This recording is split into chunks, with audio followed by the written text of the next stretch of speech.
اور اتنی بڑی تعداد میں کیونکہ لوگ نکلے اپنے گھروں سے، اور اسی لیے ابھی تک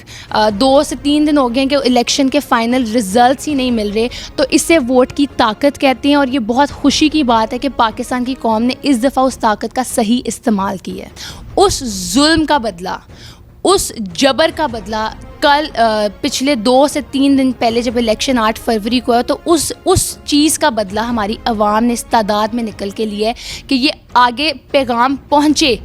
ہمارے اوپر اداروں کو کہ آپ اس ملک کے لوگوں کو اب نہیں روک سکتے، آپ یہاں پہ چینج آنے کو نہیں روک سکتے، اور وہ چینج وہ اپنے ووٹ کے تھرو لائیں. السلام علیکم، میں ہوں حسنین، آپ دیکھ رہے ہیں نیا پاکستان. میرے ساتھ اس وقت لائبہ عمر ڈار موجود ہیں. لائبہ السلام علیکم. وعلیکم السلام. ایک طرف آپ کے والد ابھی بھی گرفتار ہیں، آپ کی والدہ الیکشن لڑ رہی تھی، جس طرح آپ کی دادو ریحانہ امتیاز ڈار کو الیکشن ہرایا گیا، ابھی تک رزلٹ اناؤنس نہیں ہوا، اسی طرح آپ کی والدہ کے ساتھ کیا گیا. کیا کہنا چاہیں گی آپ؟ سر میں یہی کہنا چاہوں گی کہ یہ بہت افسوس کی بات ہے، پہلی بات کہ اتنی لیڈ کے باوجود، میری امی کی لیڈ 25,000 ووٹس کی تھی PP46 سے، اور اس کے باوجود یہ اناؤنس کرنا، یا اناؤنس تو ہے نہیں کیا گیا، بٹ جو اس کے رزلٹس کو رک کیا گیا، وہ بہت بہت افسوس کی بات ہے کہ ابھی بھی ہمارے سسٹم میں جب اتنی اوپنلی آ کے لوگوں نے اتنی تعداد میں ووٹ کی ہے، تو کس طرح الیکشن کو رک کیا جا رہا ہے. ٹھیک ہے. اچھا، جس طرح الیکشن ڈے پہ لوگ نکلے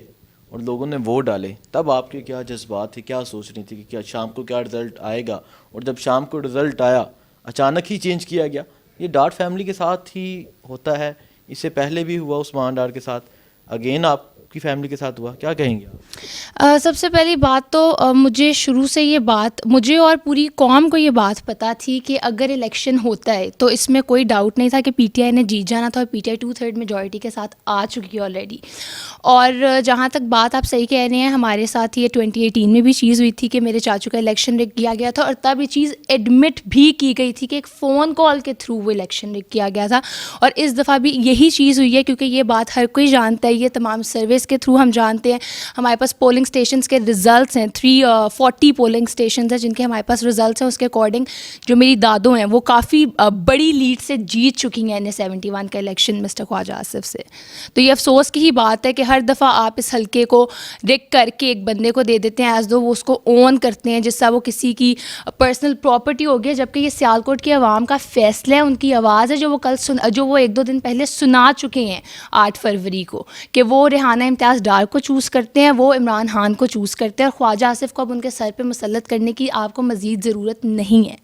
ابھی یہ سننے کو آ رہا ہے کہ آپ احتجاج کریں گے، دھرنا دیں گے اگر رزلٹ جو آفیشیل رزلٹ ہے وہ اناؤنس نہیں ہوتا، تو اس پہ کیا کہنا چاہیں گی آپ؟ سر میں اس پہ بس یہی کہنا چاہوں گی کہ اگر تو ابھی آفیشیلی رزلٹس نہیں آئے، لیکن اگر یہ رک کر کے مسٹر خواجہ آصف کو سیٹ دی جاتی ہے جیسا کہ 2018 میں بھی دی گئی، اس دفعہ تو بہت بہت clearly out in the open ہے. جس کسی کو اگر 2018 میں کلیئر نہیں بھی تھا تو اس کو 2024 میں چیز کلیئر ہے کہ یہ کلیئرلی ریحانہ امتیاز ڈار جیت چکی ہیں. تو ضرور میری فیملی، آج میرے چاچو عثمان ڈار نے اپنی پریس کانفرنس میں بھی کہا ہے کہ وہ، میری امی روبہ عمر ڈار اور میری دادو ریحانہ امتیاز ڈار جو ہے، ہم لوگ ڈیفینیٹلی اس چیز کے لیے اسٹرائیو کریں گے، اور پوری اپنی جو اس کی جد و جہد ہے وہ کریں گے کہ ہمیں حق اور انصاف ملے. اور سیالکوٹ کے جو عوام ہے، جیسا میرے چاچو عثمان ڈار نے کہا ہے کہ وہ ان کے حق کے لیے لڑیں گے، کیونکہ کسی کی جب ووٹ آپ کو ڈلا ہی نہیں ہے، آپ سیلیبریشن کس چیز کی کر رہے ہیں؟ آپ ایک ڈیموکریٹک نیشن جو ہمارا ہے، جو پاکستان ایک ریپبلک ہے، اس کا مذاق بنا رہے ہیں. یہ سیالکوٹ کے ووٹرز کا مذاق ہے، یہ پاکستان کے ساتھ ایک مذاق ہے. تو ڈیفینیٹلی میری فیملی اس میں جو بھی رول پلے کر سکتی ہے ہم کریں گے، اور ہم اپنی جو جنگ ہے، یہ قانونی جنگ، اسے جاری رکھیں گے. اچھا، آپ نے دیکھا پاکستان میں جس طرح ایک لہر اٹھی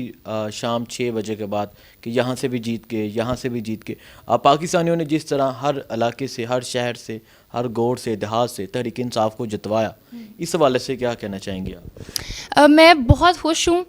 چیئرمین PTI عمران خان بھی ہیں، انہوں نے اپنا میسیج بھی بھیجا، انہوں نے بھی یہ بات کہی ہے، مبارکباد دی. اور مجھے جو لوگ بھی یہاں پہ سن رہے ہیں، مجھے لگتا ہے سب سے پہلے تو آپ سب کو، اور مجھے بھی، ہم سب نے جو نکل کے ووٹر ٹرن آؤٹ جو ہوا ہے 8 فروری کو، وہ بہت ایکسیپشنل تھا. اور اتنی بڑی تعداد میں کیونکہ لوگ نکلے اپنے گھروں سے، اور اسی لیے ابھی تک 2 سے 3 دن ہو گئے ہیں کہ الیکشن کے فائنل رزلٹس ہی نہیں مل رہے. تو اسے ووٹ کی طاقت کہتے ہیں، اور یہ بہت خوشی کی بات ہے کہ پاکستان کی قوم نے اس دفعہ اس طاقت کا صحیح استعمال کیا ہے. اڈیالہ جیل میں بیٹھا ایک قیدی جو منتظر ہے اس چیز کا کہ پاکستانی قوم کیا فیصلہ کرتی ہے، اور پاکستانی قوم 8 فروری کو فیصلہ سناتی ہے، تو خان صاحب کے بارے میں کیا جذبات ہیں آپ کے، کیا کہیں گے؟ سر خان صاحب سب سے پہلی بات تو ایک اچھے اور ایک سچے لیڈر ہیں، جس کی وجہ سے اس دفعہ لوگوں نے ان سے اپنی جو وفاداری تھی، جو انہوں نے سیکریفائسز پاکستان کے لیے کیے ہیں، جو اتنے سالوں سے 20 سال سے زیادہ کی جو ان کی جنگ تھی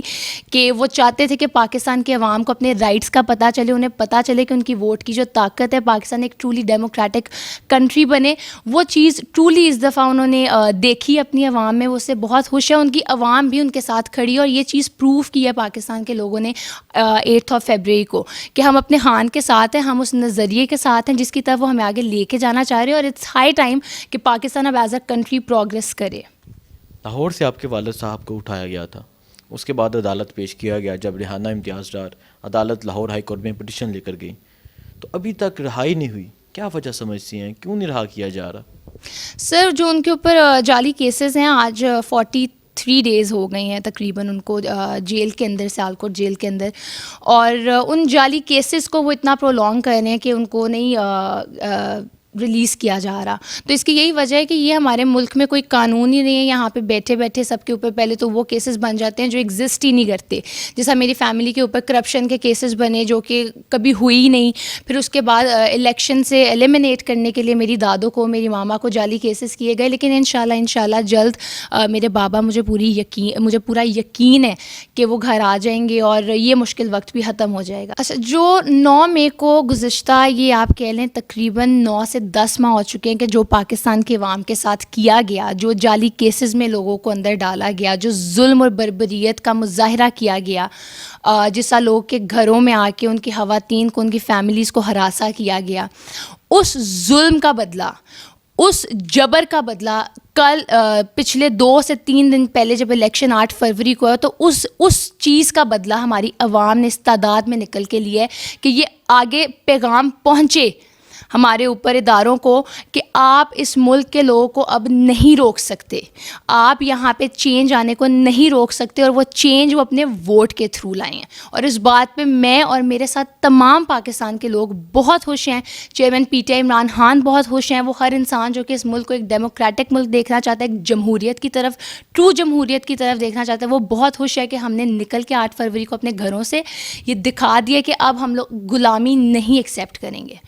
لیکن اس ووٹ پہ ڈاکہ ڈالا جا رہا ہے، کیا آپ خاموش رہیں گے؟ اس سے پہلے بھی ووٹ پہ ڈاکہ ڈالا گیا، اسپیشلی سیالکوٹ، عمران خان صاحب 4 حلقے لے کر باہر نکلے تھے، ان 4 حلقوں میں ایک سیالکوٹ کا حلقہ تھا، 126 دن دھرنا دیا تھا، طوفان آندھی تھی، بارش تھی، سردی، گرمی، عمران خان صاحب 126 دن 4 حلقوں کے لیے بیٹھے ہیں، اور اب تو کئی 100 حلقوں پہ ڈاکہ ڈالا جا رہا ہے، تو کیا کہیں گی آپ؟ اب اس میں کوئی ڈاؤٹ نہیں ہے کہ ڈاکہ ڈالا جا رہا ہے، یہ پوری عوام کے ساتھ ہے، لیکن اس دفعہ یہ جو کوئی بھی میرا یہاں پہ پیغام سن رہے ان کی بدقسمتی کہیں، ہماری خوش قسمتی کہیں کہ اس دفعہ ہمارے پاس تمام ایویڈنس موجود ہے، ہمارے پاس 340 پولنگ اسٹیشنز کے فارمز موجود ہیں، جو فارم 45 ہے، تو اس دفعہ ڈیفینیٹلی ہم قانونی جنگ کو جس حد تک لڑ سکتے ہیں ہم ضرور لڑیں گے۔ عمران خان نے بھی پہلے لڑی، لیکن تب آبویسلی جس طرح میرے چاچو کا جو حلقہ تھا 2018 میں ہمارے پاس فارم 45 نہیں تھے، تو اس کی وجہ سے ہم اس طرح قانونی طور پہ نہیں وہ چیز آگے لے کے جا سکے، لیکن اس دفعہ ہم پوری طرح سے تیار ہیں، ایویڈنس ہمارے پاس ہے، میرے چاچو یہ بات کا چیلنج کر چکے ہیں کہ جو جہاں پہ چاہتا ہے وہ فارمز وہاں پہ آئیں گے، وہ فارمز دکھا بھی سکتے ہیں، اور اگر جو لوگ سیلیبریٹ کر رہے ہیں وہ واقعی میں جیتے ہوئے ہیں تو اپنے فارم 45 لے کر آئیں، دکھائیں لوگوں کو، جس طرح ہم نے آج دکھایا اپنی پریس کانفرنس میں، ایک بندے کا نام لے کے ایک رزلٹ ہم نے بتایا، ہمارے پاس فارم 45 بھی موجود ہے، وہ بھی اپنے لے کر آئیں، تو صاف پتہ چل جائے گا کہ کون الیکشن جیتا اور کون ہارا ہے۔ خواجہ صاحب یہ ایڈمٹ کرتے ہیں کہ لاسٹ ٹائم میں نے کال نہیں واٹس ایپ میسیج کیا تھا، تو اس دفعہ ایسا کیا ہوا کہ اچانک رزلٹ چینج ہو گیا آپ کی والدہ کا، ریحانہ امتیاز ڈار کا، کیا کہیں گے؟ میں اس میں یہی کہوں گی کہ ان کو لاسٹ ٹائم بھی بیکنگ تھی, ان کو اس دفعہ بھی بیکنگ ہے, بیوروکریسی کی بیکنگ ہے, جس آج پہلے ہی میں آلریڈی اس لیے مینشن کریں بیکاز آئی ایم شیور کہ آلریڈی یہ باتیں میڈیا پہ آ چکی ہیں. میرے چاچو نے بھی یہ بات کی کہ ان کو اس ملک میں جیسا بیوروکریسی, جیسا کہ ادارے ہیں مسٹر محسن نقوی, وہ سب لوگ بیک کرتے ہیں. اس میں کوئی ڈاؤٹ نہیں ہے کہ خواجہ آصف کو بیکنگ ہے, اور اسی لیے ریگنگ ہوتی ہے. ریگنگ اسی طرح تو نہیں ہو جاتی, اور یہی چیز 2018 میں بھی تھی, اور یہی چیز 2024 میں بھی کی گئی ہے. لیکن 2024 میں ان کے لیے بہت مشکل ہے کہ وہ اس چیز سے نکل سکیں, اور انشاءاللہ اللہ تعالیٰ سے ہمیں پوری امید ہے کہ منڈے کو بہت اچھا فیصلہ آئے گا, اور جو ٹرولی چوزن کینڈیڈیٹ ہے, جو لوگوں نے جس کا انتخاب کیا ہے ریحانہ امتیاز ڈار یعنی 71 سیالکوٹ سے, ان کو ان کا حق ضرور ملے گا انشاءاللہ.